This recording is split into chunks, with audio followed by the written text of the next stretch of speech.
Hello dear students. बेटे, आज हम लेसन 10 मूल निवासियों का विस्थापन डिस्प्लेसिंग इंडिजिनस पीपल का पार्ट 5 देखने जा रहे हैं। बेटे, अभी तक हमने इस चैप्टर में देखा कि किस तरीके से अमेरिका में वहाँ के इनहेबिटेंट्स को हटाकर जो था यूरोपियन सेटल हो गए थे। आज हम देख रहे हैं कि ऑस्ट्रेलिया में किस तरीके से यूरोपियंस जो थे आए थे और वहाँ पर नेटिव पीपल को हटाकर सेटल हुए थे। तो बेटे, पहले हम ऑस्ट्रेलिया के जो मानव विकास यानी जो वहाँ की ऑस्ट्रेलिया की ह्यूमन इन हैबिटेशन की जो हिस्ट्री है, उसका जो इतिहास है वो काफ़ी लंबा है।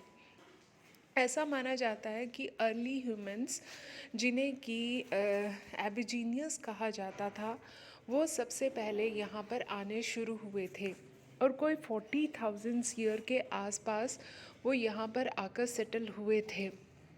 फिर इसके बाद हम देखते हैं कि ब्रिटेन के जो कैदी थे वो किस तरीके से ऑस्ट्रेलिया में स्थायी रूप से आकर बसे। बेटे, इससे पहले मैं आपको ये बताना चाहूँगी कि ये जो अर्ली मैन यहाँ पर आकर बसे थे, आज के टाइम में अगर वहाँ के जो नेटिव पीपल है वो इस बात को डिनाई करते हैं कि वो लोग कहीं बाहर से आकर बसे थे। वो कहते हैं कि वो शुरू से यहीं पर ही रह रहे थे। एनी हाउस, फिर इसके बाद हम चलते हैं कि ब्रिटेन के कुछ जो थे प्रिजनर्स जो थे वो डिपोर्ट किए गए थे। कन्विक्ट्स जो थे वो इंग्लैंड से कैदियों के रूप में ऑस्ट्रेलिया में आकर सेटल हुए थे। यहाँ पर वो अपनी पनिशमेंट काटने आए थे। तो जब उनकी पनिशमेंट पूरी हो गई तो ब्रिटेन ने जो था उनको कहा कि वो यहीं पर जो है ऑस्ट्रेलिया में ही सेटल हो जाए और यहीं पर ही वो अपनी जो फ्री लाइफ है वो यहाँ पर लीड करें। तो इस तरीके से वो लोग यहाँ पर जो थे वो सेटल हो गए। उन्होंने क्या किया, उन्होंने यहाँ के जो नेटिव पीपल थे उनके साथ लड़ाइयाँ लड़ी और उनको जो था वो यहाँ से निकाल दिया और उनकी जो ज़मीन थी उनके ऊपर उन्होंने कल्टीवेशन करनी स्टार्ट कर दी। इसके बाद देखते हैं हम इकोनॉमिक डेवलपमेंट ऑफ ऑस्ट्रेलिया। कहते हैं कि ऑस्ट्रेलिया के जो अगर हम इकोनॉमिक डेवलपमेंट में देखें तो इसमें अमेरिका जैसी जो थी डाइवर्सिटी नहीं थी। ऐसा है कि ऑस्ट्रेलिया में ना जो पॉपुलेशन है वो मोस्टली समुंदर के किनारे ही रहते हैं वहाँ के लोग, क्योंकि अंदर जो है वो पूरा डेजर्ट एरिया है। तो इसलिए यहाँ पर इतने ज़्यादा ऑक्यूपेशन नहीं थे। ठीक है, तो यहाँ पर जो थे इतने ये डेवलपमेंट नहीं थी। तो यहाँ पर जो था बाद में यहाँ पर शिप के जो थे विशाल फॉर्म बनाए गए, माइंस बनाई गई, अंगूरों के जो थे बगीचे लगाए गए और डेवलपमेंट की गई।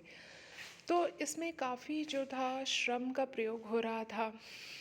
इसके बाद हम देखते हैं कि 1911 में यहाँ पर डिफरेंट डिफरेंट जो स्टेट्स थी उनको आपस में मिलाया गया और फिर जो था ऑस्ट्रेलिया को यूनाइट किया गया। तो इसकी जो स्टार्टिंग में जो कैपिटल थी ना, उसका नाम रखा गया था वूल वीट गोल्ड रखने का सुझाव दिया गया था, क्योंकि यहाँ पर भेड़ें काफ़ी हैं, शीप काफ़ी है, तो उनसे वूल मिलती है और यहाँ पर वीट काफ़ी होता है, तो इसको इसलिए वूल वीट गोल्ड रखने का सुझाव दिया गया। लेकिन बाद में इसका नाम रखा गया कैनबरा। ठीक है, जो कि एक लोकल वर्ड से बना है, कैनबरा से बना है, जिसका अर्थ होता है सभा स्थल।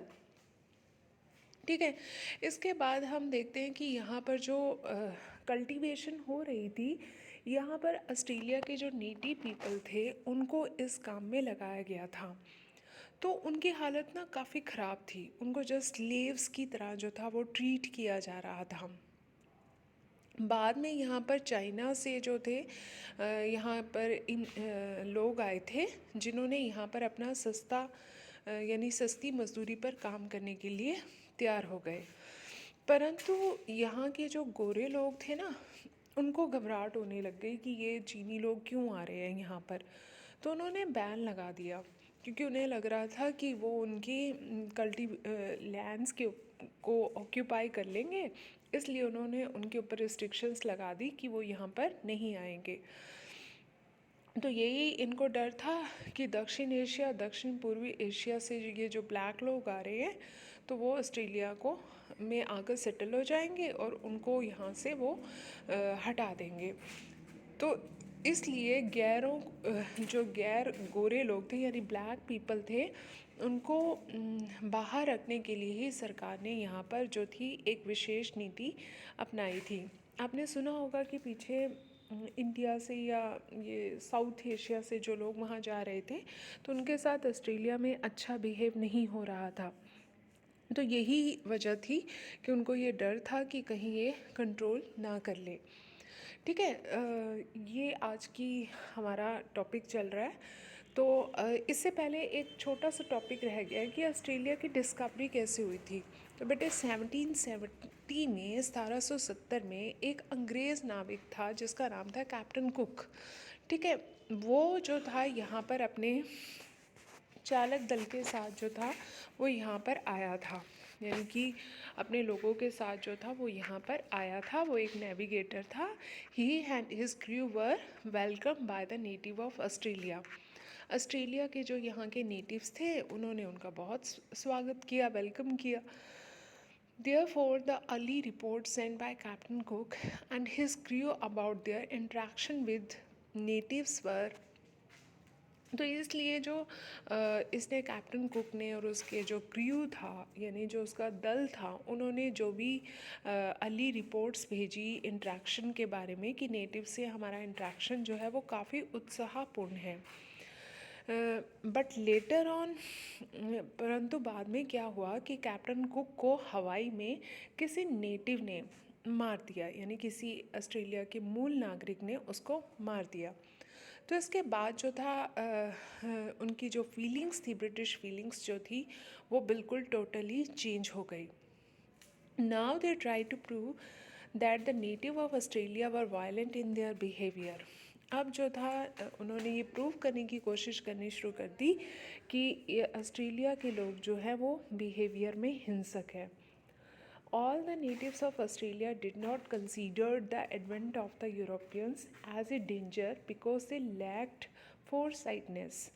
और जो ऑस्ट्रेलिया के जो नेटिव्स थे ना वो बेचारे इन यूरोपियंस के जो था उसको समझ नहीं सके, उनकी चालाकी को, क्योंकि फ्यूचर में यही यूरोपियंस ने उनको लड़ाइयों में हरा दिया और उनकी जो बैटल ने हरा दिया और उनकी जो ज़मीनें थी उनको उन्होंने छीन लिया और ख़ुद जो थे वो यहाँ पर सेटल हो गए।